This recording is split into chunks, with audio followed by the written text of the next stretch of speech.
Ore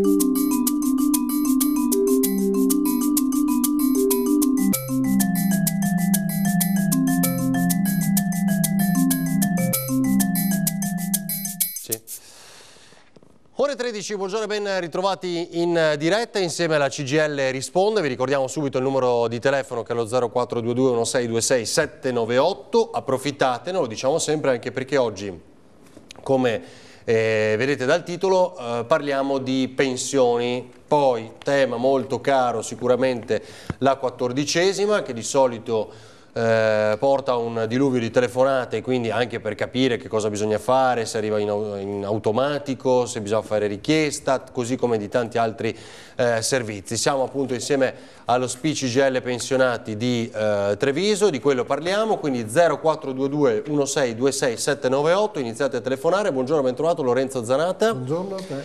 Alla Luisa Dal Brollo, buongiorno Luisa. Buongiorno. E Ugo Costantini, buongiorno, ben trovato. Buongiorno a tutti. Anche a lei. Allora, Zanata, da cosa ripartiamo? Anche perché, ripeto, sentivo il vostro segretario che è Paolino Barbiero poco fa, prima della diretta, mi ha detto che ci sono tante richieste, bisogna capire un po' di questa 14ª, perché ci siamo? Sì, no? Ci siamo, quindi molti vogliono sapere. E ne parla la Luisa. Ne parla la Luisa? Luisa? Quindi no, lei, le note piacevoli. Quindi, le note piacevoli sì, perché la 14ª, cioè novità, è un provvedimento che risale già al 2007 con il governo Prodi e nel 2016 è stata allargata la fascia di coloro che ne possono godere. È chiamata 14ª o anche somma aggiuntiva, che è una prestazione corrisposta in unica soluzione e sarà appunto nel mese di luglio e in aggiunta alla rata di pensione. Lo scopo, diciamo, della 14ª è la tutela delle pensioni basse, medio-basse, diciamo. L'onere è completamente a carico dello Stato e per questo la 14ª, questa somma aggiungiuntiva, è condizionata al possesso di determinato reddito Cosa personale. vuol dire l'onere è totalmente a carico dello Stato? Cioè che non è... se non è previdenziale, cioè questo è onere a carico dello Stato, però appunto essendo in tal senso è condizionato a un determinato reddito che eventualmente verrà controllato successivamente, perché attualmente l'importo della 14ª verrà corrisposto ai titolari di pensione fino a un massimo di 1.000 euro, parliamo lordi, sì. Perché prima del 2017 il reddito era 1,5 volte l'importo della pensione, quindi era sui 7,50 così. Quindi ora è cresciuto, come diciamo sempre, cioè possono avere più persone, no? Certo, è stata allargata la fascia di coloro che possono usufruirne. Però ci vogliono anche dei requisiti.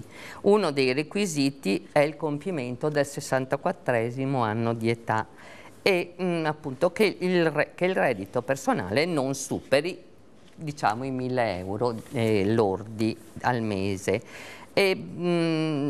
Sono esclusi appunto alcuni redditi tipo la casa di abitazione, arretrati di qualsiasi genere o trattamenti di fine rapporto. E questo, niente, volevo dire gli importi perché... Aspetti Luisa, che c'è una telefonata, la sentiamo subito. Pronto? Sì, salve, buongiorno. Buongiorno, prego. Chiamo dalla provincia di Vicenza. Bene. Io non so se vado fuori tema, ma parliamo di pensioni. Sì. Ecco, il mio problema è questo qua, la perequazione. I signori in studio sanno di cosa sto parlando. Certo. Ecco, è vero che a ottobre c'è la sentenza per vedere se ci danno questi soldi che dopo l'altra sentenza il governo ha bloccato. Punto di domanda. Il governo Monti. C'è qualche probabilità che vada a buon fine? C'è qualcosa da mettere in atto per smuovere fuori questi nostri parlamentari? Cioè torneranno quei soldi bloccati dopo, diciamo, la sentenza, le consulte e via dicendo? Torneranno quei soldi? Allora, ieri ho ricevuto Grazie, buongiorno. Ieri ho ricevuto una comunicazione nella quale mi si diceva su una richiesta che avevo fatto, che il 24 ottobre è stata calendarizzata la discussione in Corte Costituzionale. Quindi l'argomento perequazione sarà oggetto di discussione per capire se il governo... Con grande fretta quindi, no? Cosa sono passati? Ma 2 anni credo dalla sentenza della consulta. Sì, quasi, 2 anni dalla sentenza della consulta, insomma, che arrivò in piena estate, ricordo. Quindi con grande fretta, diciamo, affrontano questo tema. Dovremo capire se il governo ha applicato correttamente la sentenza della Corte Costituzionale del 2015. L'INPS naturalmente ha restituito una parte di soldi tra il 30 e il 40% mediamente, e quindi la Corte Costituzionale, interrogata dai vari tribunali su ricorsi giudiziali, dovrà rispondere a queste domande. Cosa c'è da fare? Chiedeva il Signore.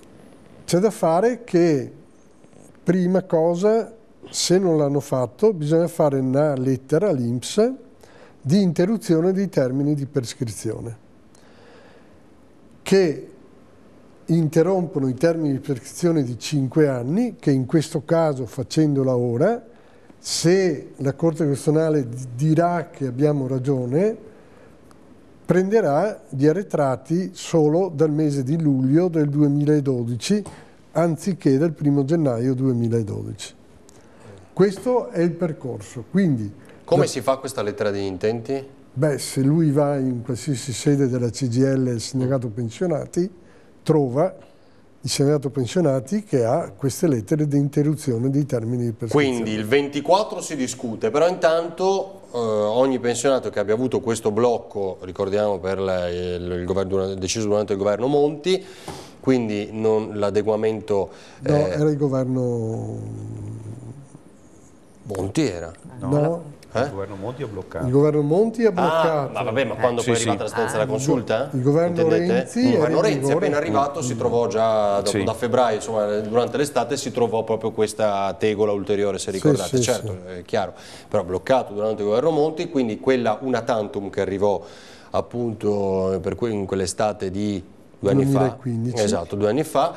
Quindi 24 ottobre si va a discutere. Intanto compilate questa lettera con la richiesta di sospensione della prescrizione. Quindi questo è il percorso, giusto per dare una risposta a chi ci ha chiamato adesso, ma anche questo l'abbiamo ripetuto più volte nelle ultime settimane, ma è molto importante. 0422 16 26 798, Luisa, dicevamo, c'è un'altra telefonata, facciamo così, non la interrompo più. Va bene. Sentiamola, pronto? Non ti interrompo. Pronto, buongiorno. Buongiorno, prego. Io vorrei parlare con il signor Zannato, me lo passo, per piacere. Glielo passo? Sì. Allora, Zannato, io e lei conosciamo una vita di attività sindacali. L'altro giorno sono andato a fare il 730. Bene, io ho la mia moglie che ha una pensione minima. Bene, faccio il 730, addirittura mia moglie è proprietaria di una vecchia abitazione, gli faccio l'operatrice. Guardi che mi deve fare sconto perché mia moglie è iscritta al sindacato. Come è iscritta? La sua moglie ha la pensione? Sì, ma guardi che è 10 anni che ha la pensione. Bene, mi fa, guardi che lei dal 2014 sua moglie ha superato il reddito, mia moglie ha superato i 2.840 euro.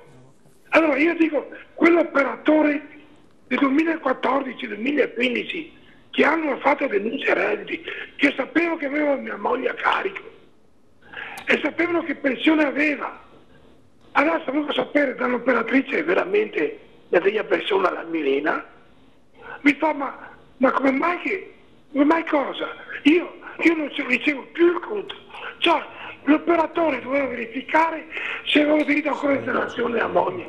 Per 30 euro io devo tornare indietro 2014, 2015 e 2016. Ma se l'operatore sbaglia non se ne può. Allora aspetti, resti lì che cerchiamo di capire. Avete inteso con l'osservazione? Ho capito, il signore denuncia il fatto che lui ha percepito le detrazioni avendo il coniuge a carico. Però il coniuge non deve superare un importo di circa 2.500 Esatto, su questo lo so. Sì, no, ma Zanata, mi scusi, fermo Zanata. Allora, siccome noi non arriva più il CUD, allora io come facevo, se è andato un momento alla CAF, verifica che io ho detrazione moglie a carico e dopo 3 anni si accorgono che mia moglie ha superato il reddito, i 2 anni precedenti chi li paga? Io o la CAF? Allora, da quel che so io, lei può recuperare il 2016 oggi. No, fermo, 2016 Sì. la Milena si è accorta, Sì. perché siccome la Milena si è accorta, siccome io avanzavo 690 euro in più, e quella non con meno, quella invece qua in avanzavo più. mi copre 2016. Sì, da quello che ho capito. Ma io sto parlando io 2014-2015, io questi soldi ancora non mi è arrivato la comunicazione dell'INPS. L'operatore che ha sbagliato, sarà giusto che paghi il CAF e no io l'errore che ho fatto? Allora, partiamo dal fatto che l'INPS non invia più il CUD a nessuno. E da lì parte il problema. No? Noi però ci siamo sempre messi a disposizione fin dal 2013 fornendo i Q a chi ce lo chiede naturalmente, non al mondo intero. Sì, ma mi scusi, se l'operatrice non mi chiede... Sì, ho capito, adesso arrivavo a quello. Sì. Allora, Ma scusi, come la Milena è andata sul computer e ha visto subito l'importo, l'operatrice del 2014 e il 2015, perché non mi ha dato fuori che sua moglie ha superato il reddito? Ha ragione. Ha ragione. Aspetti, perché poi dobbiamo dare spazio anche a altre telefonate. Aspetti lì, Tanto la salutiamo, ringraziamo, sentiamo la risposta di Zanata. Io nel suo caso ritornerei al CAF spiegando questo che ha spiegato a noi adesso. Dopodiché non so esattamente come potrà andare a finire, però lei torni al CAF, spieghi che per 2 anni, 14 e 15, doveva essere esclusa la detrazione del coniuge e poi in qualche maniera, siccome il CAF ha una sua assicurazione, probabilmente si attiverà per riparare a questa situazione. Però è un problema che riguarda esclusivamente il CAF e con loro lo deve affrontare. Quindi ecco, vada al CAF, dovrebbero insomma in qualche maniera risponderne e venire incontro appunto tramite questa assicurazione se c'è stato un errore. Poi insomma lo capirete insieme, vada pure a discutere con loro. Luisa, mandiamo la pubblicità, credo sia già tempo di una prima pausa. Ragazzi, fatemi capire, così ci fermiamo ora bene e poi diciamo appunto ritorniamo sulla 14ª, che è un tema che interessa molto. Tra poco.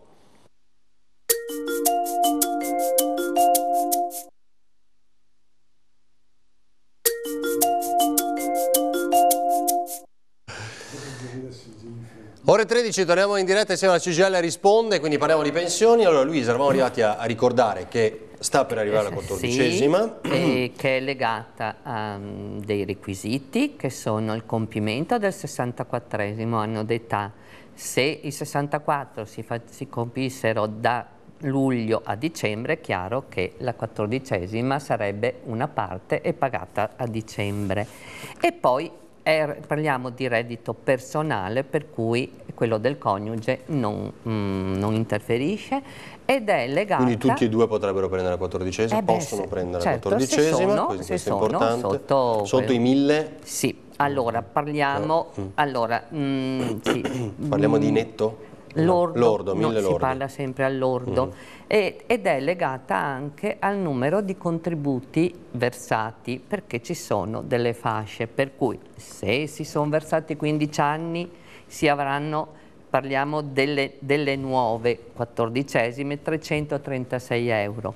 Se dai 781 ai 1300 euro sarà 420, dai 1300 in poi sono 504 gli importi della 14ª, per cui legata anche alla contribuzione. Però quelli che finora l'hanno goduta non è che rimangono con quello, perché hanno anche loro un incremento del chi già 30%. la prendeva, sì, però è un incremento del 30%, ecco, su quello che avevano. Ecco. Questo diciamo è quanto. E poi è una prestazione, la prestazione è automatica. Ecco, volevo chiedere questo, cioè arriva da solo, lo ricordiamo sempre, o bisogna rifare richiesta? Dovrebbe arrivare, però noi ricordiamo alle persone che ritengono di averne diritto, qualora non vedessero nel mese di luglio l'accredito in più, ecco, che si rivolgano pure a noi, certo, perché eventualmente dopo un controllo si fa la domanda. Ugo, sentiamo un'altra telefonata, poi veniamo a lei. Pronto? Pronto? Prego, buongiorno. Buongiorno. Buongiorno. Ci dica qualcosa. Buongiorno. Sono la signora Bottegari. Prego, signora. Niente, io ho 72 anni, ho lavorato 16 anni e l'anno scorso ho sentito tramite le notizie del televisore che chi aveva la mia età che aveva lavorato verso il 95, insomma, davano qualcosa. Sono andata all'INPS per vedere se posso usufruire della sociale e mi hanno detto di no. Sicché i miei soldi non merito niente, non so, anche 100 euro al mese.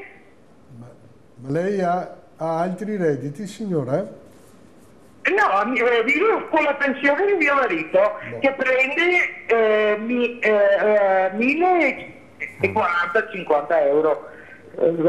Netti? Netti o lordi? Beh, sarà netti, credo. Netti? Signora? Niente. Sì? Ecco, signora, diciamo, questi 1.050 euro che percepisce suo marito sono netti, giusto? Sì, in busta. In busta, bene. E quindi lei supera i 1.000 euro lordi in sostanza. Allora, lei non ha diritto all'assegno sociale perché il reddito della pensione di suo marito impedisce che lei abbia l'assegno sociale. Bene. Poi, e i miei contributi? Lei dice, io ho lavorato 16 anni e di quelli non prendo niente. Se lei ha Niente. Se lei ha 16 anni di contributi, sì, bisogna vedere fino a quando li ha maturati, quando ha finito io gli ultimi lavorando part-time ho smesso nel 2002. Allora, Ho cominciato a 16 anni. Nel 2002 bisognava avere, per aver diritto alla pensione di vecchiaia, almeno 20 anni di contributi. Se lei non ha aumentato quei 16 anni, lei non può prendere la pensione di vecchiaia. Ah, non posso? Può regalare? Dopo bisogna vedere se lei ha fatto domanda di versamenti volontari. No, non l'ho fatta. Non l'ha mai fatta. Quindi lei non potrebbe neanche entrare nelle norme di salvaguardia che di anno in anno sono state ripescate. Quindi quando lei è andata all'INPS le avranno dato queste informazioni, ma sono conformi alle norme attualmente in vigore. Bisognava casomai coltivare quei 16 anni versando integrandoli, diciamo così, no? Cioè, fino ad arrivare a 20 anni? Esatto. Sì, mi hanno detto che adesso se volessi versarli sono cifre astronomiche che insomma per quando percepirò la pensione io sono all'aldilà. Ma no, signora, no, ci risettiamo fra 20 anni intanto comunque, può telefonare anche prima, però ci risettiamo fra 20 anni. Aspetti un secondo, Zanata, quando si può fare un conteggio di quanto dovrebbe versare eventualmente? Bisognerebbe avere la retribuzione che lei aveva nel 2002 e paga il 33% di quella retribuzione. E quindi diviso 52 settimane, ricava la settimana giusta e li moltiplica per 208 settimane i 4 anni e ha l'onere. Se però lei ci telefona in sede, facciamo questo conto, lei facciamo questo calcolo. Grazie signora, buongiorno. Domanda che devo chiedere. A lei, buongiorno, buongiorno. 0422 1626 798. Ugo, esatto, Ugo Costantini. Se aveva finito. Non mi ricordo se avevamo interrotto ancora Luisa. No. Avevamo finito dicendo tutto. Ugo, poi c'è la contrattazione, il rapporto diciamo, con i comuni per avere delle agevolazioni che riguardano in particolar modo i pensionati. A che punto siete? Noi come tutti gli anni stiamo incontrando tutti i comuni della provincia di Treviso perché sottoponiamo ai sindaci, perché ovviamente oggi nei comuni si parla direttamente col sindaco, è il sindaco ormai che è, il consiglio comunale non è che abbia molta importanza, è il sindaco che è quello che poi prende le decisioni, insomma, quello che poi ovviamente, siccome ha ricevuto i voti, deve anche dare i benefici ai cittadini. I comuni, come sappiamo, sono quel luogo dove si svolge l'attività, dove si svolge la vita, insomma, dei cittadini, e ci sono anche delle regole per svolgere questa vita. Noi stiamo incontrando i comuni con una piattaforma che è il frutto dei bisogni che i nostri iscritti, che i nostri pensionati, ma anche i cittadini che noi incontriamo, ci chiedono per poter avere delle agevolazioni dal comune, insomma. Ecco. Una cosa da dire, i sindaci sono i tutori responsabili della salute e della sicurezza dei cittadini. Questa è la cosa importante, che qualche volta magari qualche sindaco non si dimentica sì, di questo. Sì. Insomma, il sindaco è stato eletto, ha ricevuto i voti e deve governare. Per governare vuol dire che ha anche dei doveri nei confronti dei propri cittadini. La contrattazione sociale ovviamente spazia per tutte le età, sia dai giovani e anche fino agli anziani. Noi oggi parliamo un po' di quello che noi chiediamo ai comuni sugli anziani. Noi oggi abbiamo ormai una popolazione che supera il 25% sulla classe di età di 60 anni, cioè la popolazione sta invecchiando, complice anche la denatalità.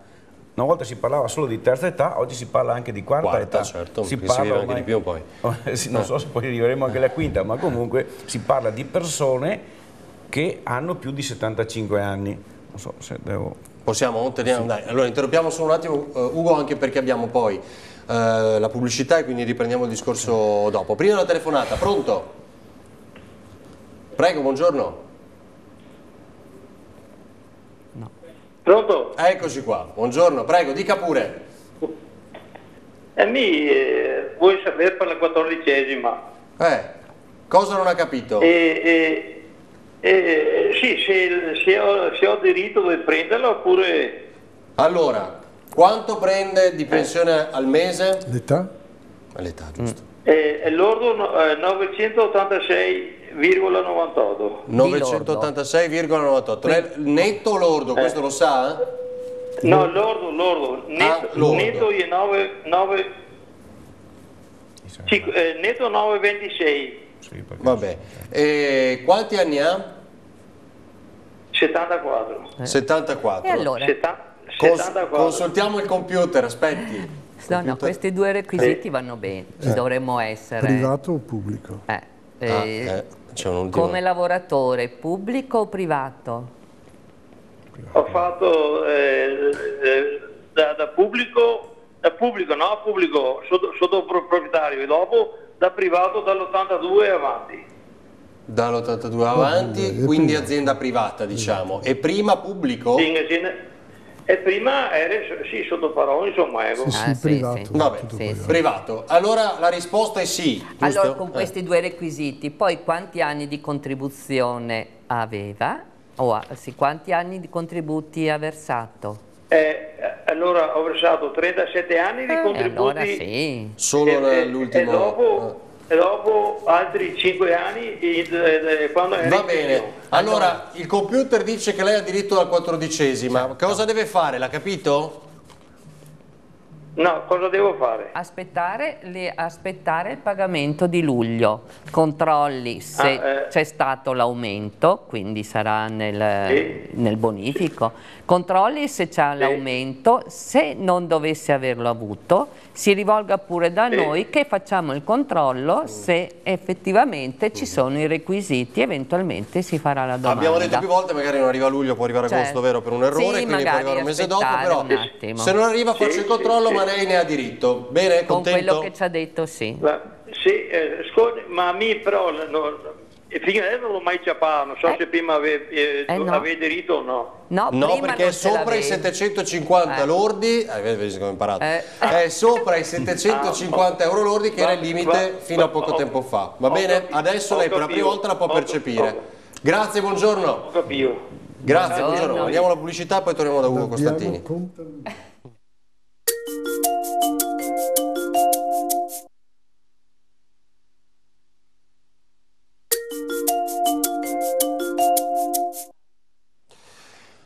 Ore 13 insieme alla CGIL risponde, vi ricordo subito 0422 1626 798. Allora Ugo Costantini, eravamo arrivati a ricordare appunto i rapporti e la contrattazione con i comuni, ci sono delle agevolazioni in particolar modo che vi vengono in mente, dove? Ovviamente chiediamo ai comuni che amplino i servizi per questa fascia di popolazione che ne ha sempre più bisogno, che vanno da servizi legati all'assistenza, alla sanità, ma che vanno anche a servizi legati a servizi proprio minimi. C'è tante volte la gente che non è capace di fare una bolletta, di compilare una bolletta, di andarla a pagare, di non avere la possibilità di farsi la prenotazione per la visita medica. La spesa tante volte diventa complicata per alcune figure di anziani. Sono situazioni, tante volte c'è bisogno anche di compagnia, perché ormai i pensionati sono sempre più soli, sono sempre in case isolate, sono persone che magari non hanno più colloquio con nessuno perché i familiari sono distanti oppure sono proprio completamente da soli. Perciò noi pensiamo che il territorio vada riqualificato e bisogna costruire o riadattare le abitazioni alla terza e alla quarta età. Oggi ci sono da superare le barriere architettoniche, i marciapiedi alle volte sono delle trappole. Quante volte lo raccontiamo nei TG, per le persone che hanno difficoltà di camminare. Gli appartamenti devono essere al piano terra oppure devono essere dotati di mezzi che permettono di salire ai piani superiori, devono avere anche una tecnologia, la domotica, devono avere tecnologia che permette di aiutare le persone sia per le questioni pratiche ma anche gli anziani alle volte perdono la memoria, lasciare la pentola sul fuoco e non avere la possibilità che il gas si chiuda da solo se la pentola va in ebollizione, tante volte può creare dei problemi spaventosi per la gente. Perciò le case nuove devono essere dotate di tecnologia e noi pensiamo che i comuni devono fare investimenti su questo. Questo permette di tenere gli anziani in casa, perché noi pensiamo che gli anziani autosufficienti con qualche deficit devono essere tenuti lontani dalle case a riposo. Non si può andare oggi in casa a riposo se si sta bene, si deve essere fuori e relazionarsi con tutto il territorio. Un'altra richiesta che chiedono i nostri anziani è la certezza della sicurezza.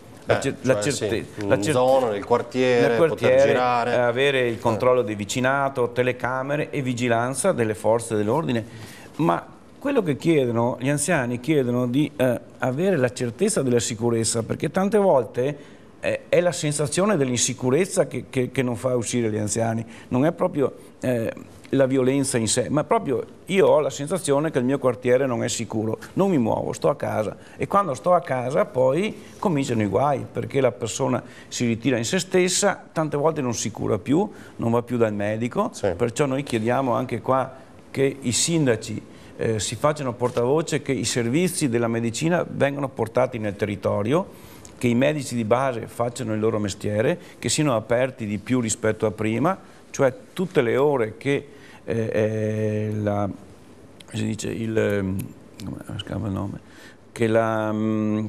guardia medica non è aperta, devono esserci i medici che fanno questa supplenza. E i medici, oltre che a fare, diciamo, le visite mediche, devono anche controllare che i propri pazienti vadano ogni tanto dal medico, perché una delle cose che si stanno riscontrando è che ci sono gli anziani che non vanno dal medico e se non vanno dal medico non è tante volte perché non stanno male, ma per le questioni che dicevo prima, perché sono inserati a casa, non vanno più fuori. E lo stesso medico deve in qualche maniera farsi sentire. Il medico deve farsi sentire e deve collaborare con il comune tramite l'assistente sociale, perché l'assistente sociale ha questo ruolo di andare anche a verificare cosa succede a quelle figure di quei cittadini che sono anche cittadini, perché i pensionati sono comunque dei cittadini, hanno lavorato una vita e hanno diritto in questo momento dei servizi. L'altra cosa che chiediamo ai sindaci di controllare è che i medici siano dotati di tecnologia, perché oggi o il medico è dotato di tecnologia oppure bisogna sempre andare al pronto soccorso, bisogna sempre andare dalla guardia medica, bisogna sempre andare alla ricerca di servizi distante e pagando, mentre il medico di base ha l'obbligo proprio statutario di fare la prima parte della medicina. I medici di base con la nuova riforma sociosanitaria avranno anche l'obbligo del post intervento. Il paziente andrà in ospedale, avrà l'operazione, le prime cure. Sì, con la riforma sanitaria, si ritorna, certo, perciò all'ospedale di comunità, ma il ruolo importante lo avrà il medico, insomma, perché questa è la cosa. E altre cose che noi chiediamo sono anche che gli anziani vengano organizzate delle situazioni di convivialità. Le case di riposo secondo noi dovrebbero aprirsi alla cittadinanza, cioè fare il diurno, cioè c'è della gente che è sola a casa, va nella casa di riposo, che sono attrezzate e hanno anche le conoscenze tecniche, ha la possibilità anche per allargare un po' le conoscenze, allargare un po' le conoscenze, aggregarsi, stare assieme, avere anche un pranzo, diciamo, caldo a mezzogiorno, e poi anche presso la casa di riposo si può essere anche monitorato se uno ha delle difficoltà anche di salute, insomma. Poi la cosa che noi chiediamo anche è di avere che i comuni si facciano promotori dei rapporti tra generazioni. Noi pensiamo che gli anziani debbano andare nelle scuole, a portare la loro esperienza, a portare le loro conoscenze, a spiegare ai giovani cosa è successo nel passato, le traversie, le conquiste dei diritti e quant'altro, e i giovani in cambio danno qualcosa ai nonni. I nonni spiegano le storie, la cultura, la manualità che i giovani stanno perdendo, che i ragazzi stanno perdendo, e i ragazzi magari in cambio risettano il telefonino e gli spiegano il computer. Magari. Allora, intanto vi ricordo 0422 1626 798 per telefonate, abbiamo ancora un po' di tempo da passare insieme. Giornata, novità. Allora, APE sociale e pensionamento anticipato. Ne facciamo una alla volta. L'APE sociale, il 15 luglio scadono i termini per presentare domanda dell'APE sociale. Sono interessati i lavoratori con almeno 63 anni di età e abbiano 30 anni di contributi o 36 anni di contributi. I 30 anni di contributi sono riservati ai disoccupati, a coloro che assistono un familiare di primo grado e quindi il genitore o un figlio, e per gli invalidi civili in misura di almeno il 74%. Questi, per entrare nell'APE sociale, devono avere questi requisiti: 30 anni di contributi e entrare in una di queste tre categorie che ho appena detto. Se invece hanno 36 anni di contributi e non hanno uno dei tre requisiti che ho detto prima, possono entrare nell'APE sociale se svolgono un'attività cosiddetta gravosa e che la svolgono da almeno 6 anni negli ultimi 7 anni. So che la cosa diventa non di facile comprensione in questa articolazione, ma questi sono gli elementi, i parametri a cui bisogna rispettare. Ad ogni modo, l'Inca CGIL è a disposizione in tutto il territorio della provincia di Treviso, quindi in tutte le nostre sedi CGIL, e per semplificare chiamate lo 0422 4091 4091, ok, perché sennò... e vi passano l'Inca. Per capire come chiedere, se si può qua mi pare un po' impossibile arrivare all'APE sociale, però, si può accedere. Se qualcuno ha dubbi, se qualcuno ha domande, rivolgetevi all'Inca e l'Inca vi dà tutte le risposte che vi servono. Questa è l'APE sociale, se no? Altrimenti c'è una forma di pensionamento anticipato, quindi gli uomini non devono attendere i 42 anni e 10 mesi oggi e le donne non devono attendere i 41 e 10 oggi. Entrambi potrebbero andare in pensione con 41 anni di contributi, a prescindere dall'età. Quindi 10 mesi prima per le donne, 1 anno e 10 mesi prima per gli uomini. Okay. Anche in questo caso ci sono ovviamente dei paletti. Non c'entra l'età, c'entra invece 4 condizioni. Una di queste va rispettata.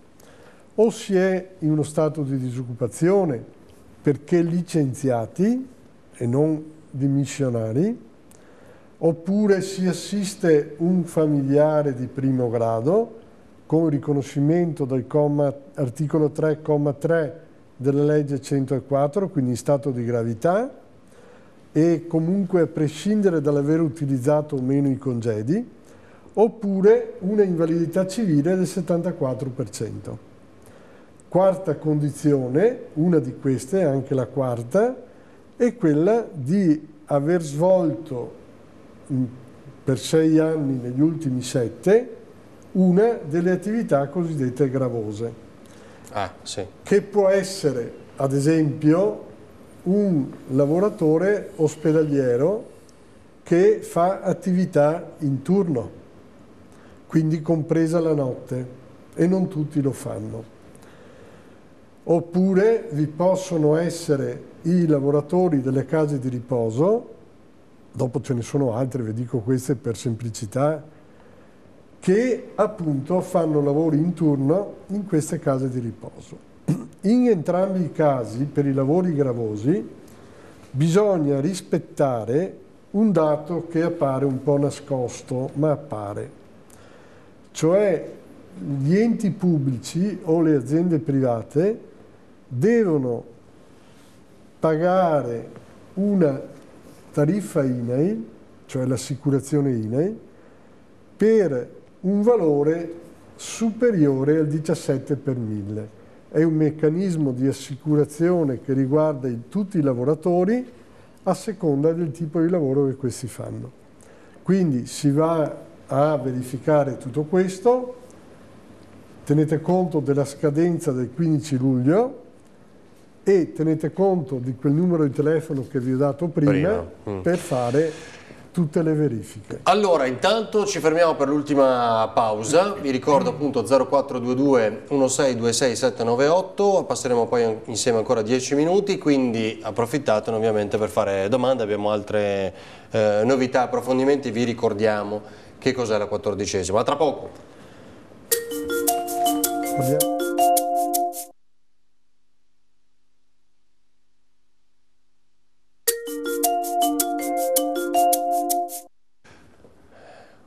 Ore 13 ancora insieme alla CGIL per parlare di pensioni, c'è anche il reddito di inclusione, Luisa? Sì, il reddito di inclusione non c'è ancora, comunque si tratta di una misura nazionale che fa parte della legge per il contrasto alla povertà e sarà sostitutivo del SIA, parlo in sigle, che era il sostegno di inclusione attiva, che è stato un esperimento, era legato in alcune città. Treviso faceva parte della sperimentazione, ma c'è quello di nuovo che c'è, che hanno alzato il limite di reddito, parliamo reddito ISEE, per cui si può usufruire. Prima il SIA era di 3.000 euro, per cui molto basso, parliamo proprio di povertà, mentre ora l'hanno alzato a 6.000 euro di reddito ISEE. E, le domande, cioè questo RIA sarà attivo dal 2018 e mi interessa dire che sarà sostitutivo della carta, cioè comprenderà coloro che hanno già usufruiscono della carta acquisti e l'assegno di disoccupazione, per cui queste due voci non ci saranno più e saranno sostituite dal reddito di inclusione. Carta acquisti era social card? Sì, Okay. ecco, sarà appunto, diventerà REI, perché andiamo sempre per sigle, e ci deve, anche qui ci saranno dei requisiti che bisogna avere, però le domande si potranno fare da dicembre 2017 per averne diritto previo il controllo dal 2018. Ecco, questo ci sono interessate le istituzioni, per cui le domande probabilmente si faranno ai comuni come era per il SIA, che dopo aver controllato il loro requisito sociale passeranno all'INPS e l'INPS sarà l'ente erogatore dopo aver fatto la sua parte di controllo. Ecco, questo è un po' un accenno del perché reddito appunto, di inclusione, quindi le richieste possibili da dicembre 2017. La domanda, sì, certo. la domanda. Ugo? L'ultima cosa che mi sembra che sia giusto far emergere è questa. La contrattazione sociale che noi stiamo conducendo assieme a CISL e UIL in tutti i comuni vuole far emergere una questione. C'è una fascia di reddito, lo diceva prima anche lei, che secondo noi non deve pagare le tasse. Allora, oggi si ha un'esenzione fiscale fino a 8.150 euro, che dall'anno scorso è uguale per tutti, pensionati e lavoratori dipendenti, mentre prima era più alta per i lavoratori dipendenti e più bassa per i pensionati. Adesso fino a 8.150 lo Stato dice che non si pagano più tasse. Noi chiediamo ai comuni che non si paghino le tasse comunali fino ai 15.000 euro lordi all'anno. Quando parliamo di 15.000 euro lordi all'anno vuol dire che parliamo di circa 1.000 euro di stipendio o di pensione al mese, di IRPEF a fini IRPEF. Noi pensiamo che sotto questa cifra non si debbano concorrere per le spese dei comuni, possono farsene carico o le altre classi, diciamo, di reddito, oppure il comune deve, facendo delle economie, trovare questi soldi che permettono di redistribuire un sollievo a queste fasce di lavoratori e di pensionati. Parlo di pensionati ma anche di lavoratori, perché quei 1.000 euro vuol dire che ci sono i part-time, vuol dire che ci sono i precari, vuol dire che sono tutta una serie di figure che secondo noi non è giusto che paghino l'IRPEF comunale. Lorenzo, Zanata, le ultime cose? Sì, le ultime cose sono queste. La campagna RED, no? La campagna RED, sì. Quindi la verifica reddituale che riguarderà tutti i titolari del trattamento minimo, tutte le pensioni di reversibilità, gli assegni sociali, l'indennità di accompagnamento, l'assegno familiare, l'assegno sociale, insomma tutte le prestazioni che hanno elementi di intervento di carattere sociale. L'INPS ha terminato di fare le verifiche riferite al 2014, con la rata di agosto chi non ha trasmesso il RED sospenderà la prestazione di integrazione. A fine anno si procederà al recupero del debito, poi si passerà all'esame del RED relativo al 2016 con i redditi del 2015. Il 19 luglio ci sarà un nuovo incontro a livello nazionale e stanno tentando di abbracciare gli eventuali indebiti tra il pubblico e il privato. L'altro ragionamento che volevo fare riguarda le convenzioni che lo SPI-CGIL fa a favore di tutti gli iscritti al sindacato pensionati della CGIL.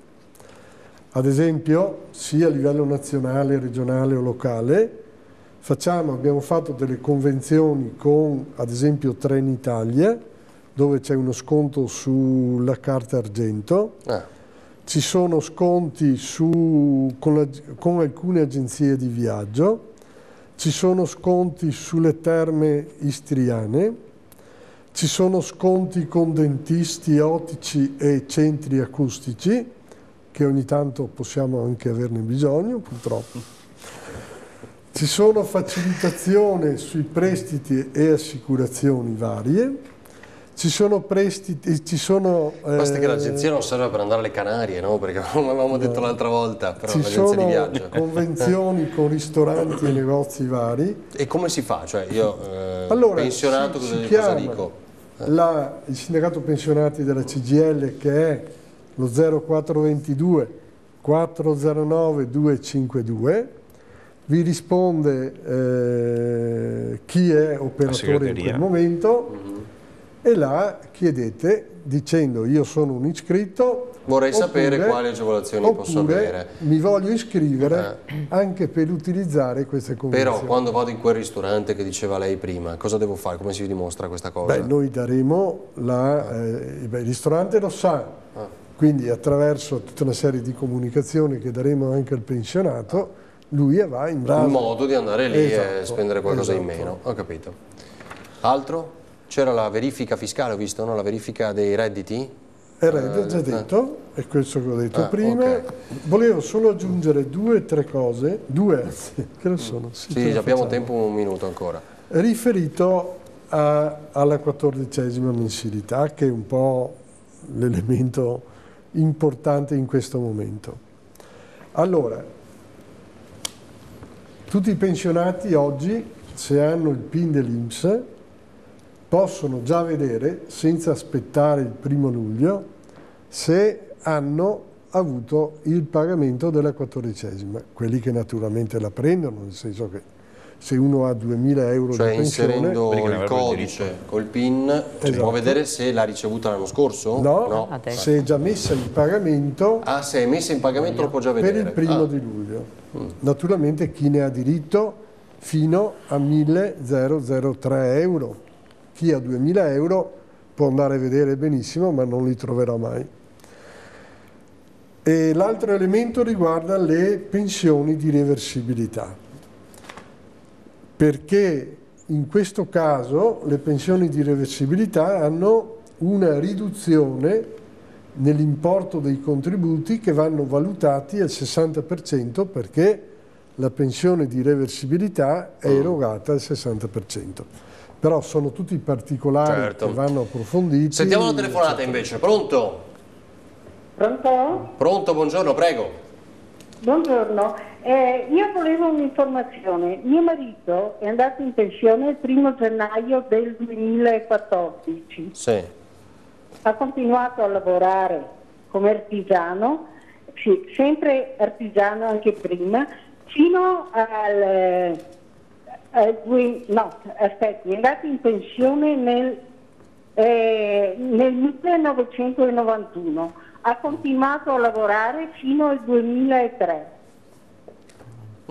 Percepisse una pensione lorda di 9,17.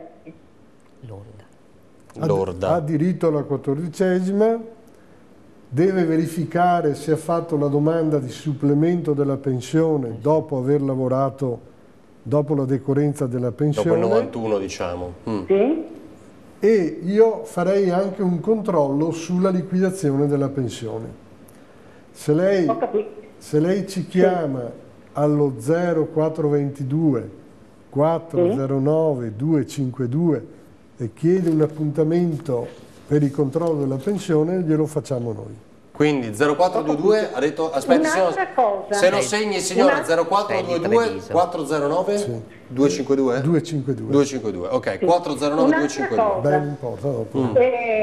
Io percepisco la pensione minima, sì, ho lavorato anch'io 20 anni e percepisco 4,99 netti. Lui godeva del trattamento di famiglia di 10,21 euro.